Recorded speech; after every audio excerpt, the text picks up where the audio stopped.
अमरीका में हुनरमंद गैर मुल्की मुलाजमीन के लिए वीज़ा फीस बढ़ाकर $1 लाख मुकर्रर कर दी गई।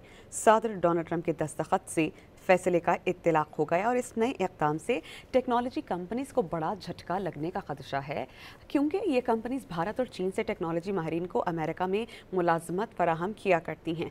सदर ट्रंप ने कहा कि बाद सूरतों में कंपनीज को H-1B वीज़ा के लिए बड़ी रकम देना पड़ेगी। अमरीका में हुनरमंद गैर मुल्की मुलाजमीन के लिए वीज़ा फीस बढ़ाकर $1 लाख मुकर्रर कर दी गई।